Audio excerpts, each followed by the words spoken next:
कक्षा 11वीं, विषय जीव विज्ञान, अध्याय 5, पुष्पी पादपों की आकार की। आज इसमें हम 3 अंकों के प्रश्नों को समझेंगे, लेकिन इसके पहले आपको केमिस्ट्री का, फिजिक्स का, बायो का, इंग्लिश का जो भी वीडियो देखना हो चैनल को सब्सक्राइब करके सारे वीडियो आप दे सकते हैं। उसमें पूरा कंटेंट आपको अच्छे से मिल जाएगा। तो चलिए यहाँ पर समझते हैं। पहला प्रश्न इसका है, मूल के रूपांतरण से आप क्या समझते हैं? निम्नलिखित में किस प्रकार का रूपांतरण पाया जाता है? तो मूल का मतलब क्या हो गया? जड़। तो जड़ का रूपांतरण हमको बताना है कि ये क्या होता है, और बरगद में किस तरह का जड़ रूपांतरण होता है, सलजम में किस तरह का जड़ का रूपांतरण होता है, और मैंग्रोव वृक्ष में किस तरह का जड़ का रूपांतरण होता है। तो चलिए देखते हैं। जड़ें कुछ विशिष्ट कार्यों को संपादित करने के लिए अपने रूप में परिवर्तन कर लेती हैं। इस क्रिया को रूपांतरण कहते हैं, जड़ का रूपांतरण कहते हैं। जड़ों में रूपांतरण भोजन संग्रहण, यांत्रिक कार्यों तथा श्वसन के लिए होता है। तो चलिए समझते हैं बरगद में कैसे होता है। इसमें जड़ों का रूपांतरण स्तंभ मूल के रूप में होता है, जिससे तने की क्षैतिज शाखाओं से वायवीय जड़ें निकलकर भूमि में प्रविष्ट कर जाती हैं। तो आप बरगद का पेड़ देखे होंगे। ये जैसे मान लीजिए ये बरगद का पेड़ है और इस पेड़ से कुछ ऐसे जड़ें निकलती हुई हैं। इसको हम वायवीय जड़ें कहते हैं, क्योंकि ये हवा में रहती हैं। फिर ज़मीन में जब पहुंचती हैं तो यहाँ पहुंच जाती हैं, तो भूमि में चली जाती हैं। तो निकलती कहाँ से हैं? तने से, और चली जाती हैं कहाँ तक? भूमि का। ये पौधे को सहारा देने का काम करती हैं। इन्हीं को हम क्या बोलते हैं? स्तंभ मूल या प्रॉप रूट्स बोलते हैं। फिर हम बात करते हैं कि सलजम में जड़ का रूपांतरण किस रूप में होता है।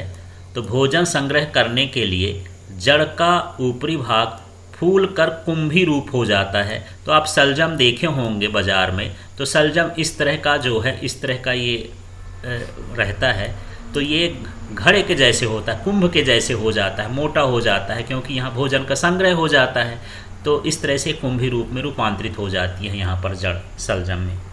फिर ये मैंग्रोव वृक्ष, तो इसमें जड़ें श्वसन मूल के में रूपांतरित होकर भूमि के ऊपर आ जाते हैं। इन श्वसन मूलों में अनेक वात रंध्र पाए जाते हैं, जहाँ से वायुमंडलीय O2 जड़ों में प्रवेश करके वायु की कमी को पूरा करते हैं। तो जो जनरली मैंग्रोव वृक्ष होते हैं वो दलदली स्थानों में पाए जाते हैं। तो जैसे मान लीजिए ये पेड़ है, अब इस पेड़ के नीचे दलदल है, तो दलदल में इनको हवा नहीं मिल पाती, इसलिए इसकी जड़ें जो हैं थोड़ा ऊपर आ जाती हैं, ऐसे हवा में आ जाती हैं। जड़ तो रहती हैं, लेकिन ये कहाँ की ओर आ जाती हैं? हवा में आ जाती हैं। तो इनको श्वसन मूल कहते हैं। श्वसन मूल इसलिए कहते हैं क्योंकि ये श्वसन के लिए बाहर आती हैं, ऑक्सीजन का ग्रहण करती हैं। तो इस तरह से मैंग्रोव में किस तरह की मूल पाई जाती हैं? श्वसन मूल पाई जाती हैं। इसमें कैसी पाई जाती हैं? कुंभी रूप के रूप में मूल पाई जाती हैं। इसमें कैसी पाई जाती हैं? स्तंभ मूल के रूप में पाई जाती हैं। तो इस तरह से यहाँ पर मूलों का रूपांतरण है, जड़ों का रूपांतरण होता है।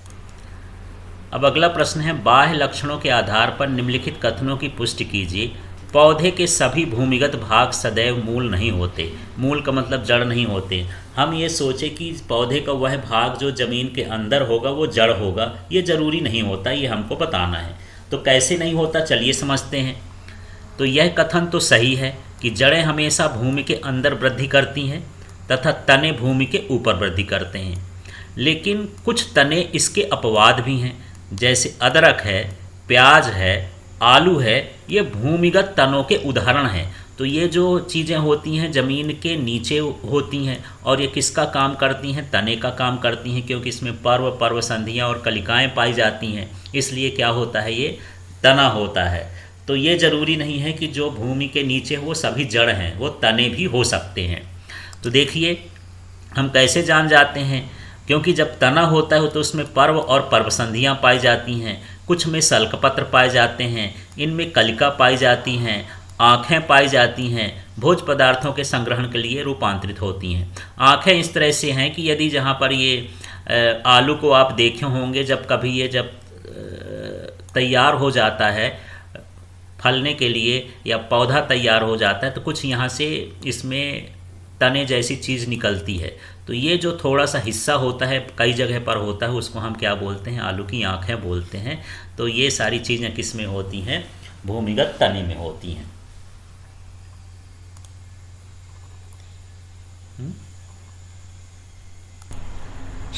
अब हम बात करते हैं पुष्प की। पुष्प एक रूपांतरित प्ररोह है। प्ररोह का मतलब ये होता है तना का जो अगला हिस्सा होता है उसको हम प्ररोह बोलते हैं। तो वही प्ररोह किस में बदल जाता है? पुष्प में। तो हम कैसे जानते हैं? इसके समझते हैं, इसका प्रमाण समझते हैं। पुष्प का पुष्पासन एक संघनित तने के समान दिखाई देता है। तो जो पुष्प का पुष्पासन होता है वो एक डंठल जैसे होता है, ये डंठल जैसे।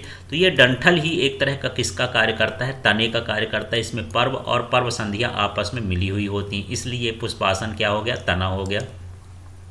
सभी पुष्पी पत्र पत्तियों के चक्र के समान ही पुष्पासन पर लगे होते हैं। तो जिस प्रकार तने में पत्तियां होती हैं उसी तरह से जो पुष्पी पत्र माने दलपुंज और बाह्य दलपुंज होते हैं वो भी उसी फूल में लगे होते हैं।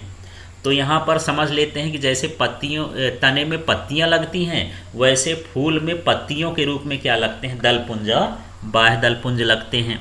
कुछ पौधों के बाह्य दल पत्तियों के समान दिखते हैं, जो इस बात को प्रमाणित करते हैं कि बाह्य दल पत्तियों का ही रूपांतरण है। जैसे वाटर लिली में जो बाह्य दल होते हैं फूलों के साथ वो पत्तियों जैसे ही दिखाई देते हैं। कुछ पौधे जैसे गाइनेंडोट्रिप्स में दल एवं पुमंग के बीच पुष्पासन बड़ा होकर तने का रूप ले लेता है। ठीक उसी प्रकार कुछ पौधों में पुमंग तथा जायंग के बीच पुष्पासन भी तने के समान बढ़ जाता है। ये दोनों उदाहरण पुष्पासन को संघनित तना या पुष्पपत्रों को रूपांतरित पत्ती होने का प्रमाण देते हैं। तो अब हम यहाँ से समझ सकते हैं कि पुष्प एक रूपांतरित प्ररोह है, माने एक तने का क्या है? हिस्सा है, क्योंकि इसमें जो दलपुंज होते हैं या पुष्पी पत्र होते हैं वो पत्तियों का काम करते हैं, और जो इनका पुमंग होता है, जायंग होता है, ये किसका काम करते हैं? तने का। ये संघनित तने होते हैं। अगला प्रश्न देखते हैं। पुष्प क्रम की परिभाषा लिखिए। पुष्पी पादपों में विभिन्न प्रकार के पुष्प क्रमों के आधार पर वर्णन कीजिए। तो पुष्प क्रम इन्फ्लोरेसेंस प्ररोह का वह भाग जिस पर पुष्प लगे होते हैं पुष्पावली वृंत कहलाता है। इस पुष्पावली वृंत पर पुष्प सीधे या पुष्प वृंत द्वारा जुड़े होते हैं। पुष्पावली वृंत पर पुष्पों के लगने के क्रम को पुष्प क्रम कहते हैं। तो यहाँ पर आपको पुष्पावली बताना है। तो प्ररोह का माने तने का जो अगला हिस्सा होता है वो एक डंठल के समान, वृंत माने डंठल होता है, तो डंठल के समान होता है, उसको हम क्या कहते हैं? पुष्पावली वृंत कहते हैं।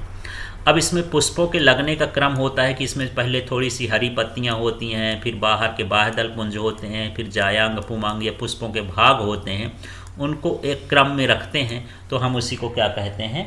पुष्प क्रम कहते हैं। अब देखते हैं जो पुष्प क्रम होता है 3 तरह का होता है। ये होता है असीमाक्ष, ससीमाक्ष और मिश्रित। तो अनिश्चित को ही हम क्या बोलते हैं? असीमाक्ष पुष्पक्रम। तो वह पुष्पक्रम जिसके पुष्पावली वृंत या मुख्य अक्ष की अग्रस्थ कलिका हमेशा बनी रहती है और अपने नीचे पुष्पों को जन्म देती रहती है, जैसे गुलमोहर, मूली, लठजीरा, चौलाई, सरसों, गेहूँ, अरबी। तो यही है कि ये एक जो डंठल है ये सीधा जाता जाएगा और यहाँ किनारे किनारे ऐसे क्या होते जाएंगे? पुष्प निकलते जाते हैं, माने अक्ष आपका वही रहेगा। तो इसे हम क्या बोलते हैं? असीमाक्ष पुष्प क्रम बोलते हैं। अब निश्चित या ससीमाक्ष पुष्प क्रम क्या है? तो वह पुष्प क्रम जिसमें पुष्पावली वृंत मुख्य अक्ष की अग्रस्थ कलिका के पुष्प में परिवर्तित हो जाती है, इसकी वृद्धि को अवरुद्ध कर देती है, जैसे कपास, सेरेनाकुलस और सागौन, चमेली। तो मान लीजिए एक यहाँ पर तने का हिस्सा जा रहा है, अब इस तने में ये फूल यदि खिल गया तो ये तना बढ़ना बंद हो जाता है। तो ये निश्चित वाला वृद्धि होता है। उसमें क्या होता है कि तना बढ़ता जाता है, फूल लगते जाते हैं, तना बढ़ता जाता है, फूल लगते जाते हैं किनारे किनारे पुष्पावली वृंत में। और इसमें क्या होता है? तना के आगे हिस्से में यदि फूल बन गया तो फिर उसके आगे वो बढ़ता नहीं है। ऐसे दूसरी फिर ये तने की डाली जाएगी, उस डाली में भी यदि पुष्प लग गया तो फिर डाली आगे नहीं बढ़ेगी। तो ऐसे को हम क्या बोलते हैं? ससीमाक्ष पुष्पक्रम। तो ये हुआ एक असीमाक्ष। असीमाक्ष में जो है पुष्प लगातार पुष्पावली वृंत से जुड़ते जाते हैं और शशि मार्क्स में क्या होता है या निश्चित पुष्पक्रम क्या होता है। इसमें एक पुष्पावली ग्रंथ में केवल एक पुष्प लगता है, फिर उसके बाद जो है आगे नहीं बढ़ता है। अब मिश्रित पुष्पक्रम की बात करते हैं तो इस पुष्पक्रम में एक ही मुख्य अक्ष पर दो अलग अलग पुष्पक्रम पाए जाते हैं, जैसे केला, एक्जोरा। तो इसमें ये शशि मार्क्स भी पाया जाए, असी मार्क्स भी पाया जाए, तो उस क्रम को हम क्या बोलते हैं, मिश्रित पुष्पक्रम बोलते हैं। तो चलिए क्वेश्चन देखते हैं। प्रकंद, घनकंद, सल्ककंद की तुलना कीजिए। तो यह पृथ्वी के समानांतर वृद्धि करता है तथा यह मोटा होता है। जैसे अदरक होते हैं तो ये इस तरह से ये इधर की ओर, आगे की ओर ही क्या होते जाते हैं, ज़मीन के नीचे ऐसे ऐसे बढ़ते जाते हैं, ऐसी ऐसी गांठें बनाते हैं। तो ये क्या कहलाया, प्रकंद कहलाया। घनकंद, इसकी वृद्धि उदग्र होती है तथा यह गोलाकार होता है। तो जैसे आलू होता है तो आलू भी तना है, ये ज़मीन के नीचे रहता है, तो यह गोलाकार इस तरह से संरचना बना लेता है। फिर यह सल्ककंद, तो ये डिस्क के रूप में होता है, छतरी के रूप में होता है। जैसे मान लीजिए प्याज है तो ये इस तरह से आगे की ओर ऐसे ऐसे सल्क बनाता है, इस तरह से ऐसे ऐसे सल्क बना लेता है। इसके नीचे फिर क्या होती हैं, जड़ें होती हैं। तो ये क्या कहलाया, सल्ककंद कहला गया। अब इसमें प्रकंद में क्या होता है, इसमें पर्व संधियाँ, सल्कपत्र एवं कलिकाएँ स्पष्ट होती हैं, पर्व संधियाँ दूर दूर होती हैं। उदाहरण कैसा है, अदरक का है। घनकंद में क्या होता है, पर्व संधियाँ पास पास होती हैं, पर्व की संख्या एक ही होती है। इसमें एक ही पर्व होता है, लेकिन इसमें छोटे छोटे इस तरह की आँखें जैसे बनी होती हैं, यही क्या होती हैं, पर्व संधियाँ होती हैं। और सल्ककंद में पर्व संधियाँ नहीं होती हैं। तो इस तरह से यहाँ पर तीनों हैं। तो प्रकंद समझ में आ गया होगा। इसमें तना समानांतर वृद्धि करता है और मोटा होता है। इसमें जो तना होता है ये गोलाकार वृद्धि करता है, और इसमें जो है ये डिस्क के रूप में या सल्क के रूप में होता है। प्रकंद में पर्व संधियाँ, सल्कपत्र, कलिकाएँ स्पष्ट होती हैं और पर्व संधियाँ दूर दूर होती हैं। इसमें पर्व संधियाँ पास पास होती हैं। इसमें पर्व होता है लेकिन पर्व संधियाँ नहीं पाई जाती हैं। इस तरह से इसमें तीनों में अंतर है। अगला प्रश्न देखते हैं, तने के कार्यों को लिखिए। तो चलिए इसके कार्य देखते हैं। इसी के ऊपर शाखाएँ, पुष्प, फल लगे होते हैं। इस प्रकार यह इन्हें आधार प्रदान करता है। तना इन्हें सीधा रखता है कि इन्हें प्रकाश मिल सके। यह पौधे को यांत्रिक सहारा देता है। तो इस तरह से तना जो है उसमें शाखाएं निकलती हैं, पुष्प निकलता है, फल निकलता है, इन सभी को आधार प्रदान करता है और सीधा खड़ा रहता है। अगला है, बाल अवस्था में यह हरा होकर प्रकाश संश्लेषण का कार्य करता है। बाल अवस्था का मतलब ये है कि जब बीज से अंकुरण होता है तो तना कैसा होता है, हरा, उसमें पत्तियां नहीं होती हैं। तो फिर ये किसका काम करता है, प्रकाश संश्लेषण का भी काम करता है। यह जड़ द्वारा अवशोषित पदार्थ का संवहन करता है। तो जड़ से खनिज और जल का अवशोषण होता है, ये विभिन्न भागों में उसको इधर उधर पहुँचाने का भी कार्य करता है। रेगिस्तान में यह भोजन निर्माण तथा संग्रहण का कार्य करता है। तो रेगिस्तान में जो रेगिस्तानी पौधे होते हैं उसके तने हरे हो जाते हैं और उसी में भोजन का निर्माण भी होता है, जैसे कैक्टस या नांगफनी। कुछ पौधों में यह वर्धी प्रजनन का कार्य करता है, जैसे आलू और अदरक है। इस तरह से यहाँ पर ये वर्धी प्रजनन का कार्य करता है, मतलब इसी से ही बीज निकलना चालू हो जाते हैं, इसी से नए पौधे तैयार हो जाते हैं। फिर कुछ पौधों में यह कांटों में रूपांतरित होकर उनकी पशुओं से रक्षा करता है। फिर भूमिगत होने पर यह मृदा के बांधने का कार्य करता है। तो इस तरह से ये कार्य करता है, तने का कार्य है ये। अब अगला क्वेश्चन देखते हैं, पत्ती के सामान्य एवं विशिष्ट कार्य लिखिए। तो यह प्रकाश संश्लेषण के द्वारा पौधे तथा समस्त जीवी समुदायों के लिए भोज्य पदार्थों का संश्लेषण करती है। यह रंध्रों के द्वारा गैसीय आदान प्रदान करके श्वसन में मदद करती है। यह स्टोमेटा के द्वारा वाष्पोत्सर्जन का कार्य करती है। यह भोज्य पदार्थों का संवहन करती है। तो इस तरह से ये पत्ती के जो हैं सामान्य कार्य हैं, सारे पत्तियां इतना काम तो करती ही हैं। अब इसके बाद विशिष्ट कार्य में कुछ ही कार्य होते हैं जो पत्तियां करती हैं, सारी पत्तियां उस तरह के काम नहीं करती। कुछ पत्तियां भोजन का संग्रहण का कार्य करती हैं और मोटी हो जाती हैं। कुछ पत्तियां रूपांतरित होकर के आरोहण का काम करती हैं, माने ऊपर चढ़ने का काम करती हैं, रक्षा का काम करती हैं, विशिष्ट भोजन ग्रहण कीट भक्षी पौधों का भी कार्य करती हैं। कुछ पत्तियां रंग बदल करके पर परागण में सहायता करती हैं और परागण में भाग लेने वाले जंतुओं को आकर्षित करती हैं। कुछ पत्तियां वर्षी प्रजनन में सहायता करती हैं। वर्षी प्रजनन का मतलब ये है कि ये पत्तियां जैसे होती हैं तो इस पत्तियां के किनारे से ही क्या होते हैं, पौधे तैयार हो जाते हैं। इसको हम क्या, वर्धी प्रजनन कहेंगे। तो इस तरह से कुछ पत्तियां जो होती हैं वो किस में काम करती हैं, वर्धी प्रजनन में। पत्तियों से ही जो है नए पौधे तैयार होते हैं, जैसे ब्रायोफिलम या इसी को पत्थरचटा भी बोला जाता है। अगला, कुछ पत्तियां जड़ों में रूपांतरित होकर के अवशोषण का कार्य करती हैं, जैसे साल्विनिया की पत्ती जो होती है जड़ में रूपांतरित हो जाती है। तो इस तरह से ये विशिष्ट कार्य हो गए, ये कुछ पौधों में इस तरह का पत्तियों में काम होता है। अगला क्वेश्चन है, बाह्य दलों के 4 कार्य लिखिए।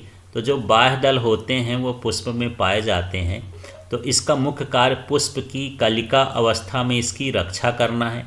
कभी आप देखे होंगे कि ये जैसे पुष्प जब बनता है तो इसके पीछे हरे हरे पत्ते लगे रहते हैं, बाद में यही पत्ते फैल करके बाह्य दल बना लेते हैं और ये फिर क्या बन जाता है, पुष्प बन जाता है। तो ये शुरू में क्या करता है, इसको ढक करके इस कलिका को रक्षा करता है। बाह्य दल हरे होने के कारण भोज्य पदार्थों का संश्लेषण भी करते हैं। ये रंगीन होकर कीटों को पर परागण के लिए आकर्षित करते हैं। तो कुछ जो बाह्य दल होते हैं वो रंगीन हो जाते हैं बाद में और वो परागण के लिए कीटों को आकर्षित करते हैं। कभी कभी ये रोम गुच्छ के रूप में फलों तथा बीजों से जुड़कर रहकर इनके विकिरण में सहायता करते हैं। तो यही है कि कभी कभी जो होते हैं ये इनके साथ जुड़ जाते हैं और जब ये पकते हैं बीज तो इन्हीं के साथ साथ उड़ने में इनकी सहायता कर देते हैं, एक स्थान से दूसरे स्थान ले जाने में सहायता कर देते हैं। इस तरह से ये बाह्य दल के कार्य हैं। तो यहाँ से 3 अंक के प्रश्न समाप्त होते हैं इस चैप्टर के। अगले वीडियो में 4 अंक के प्रश्नों को देखेंगे। Thank you.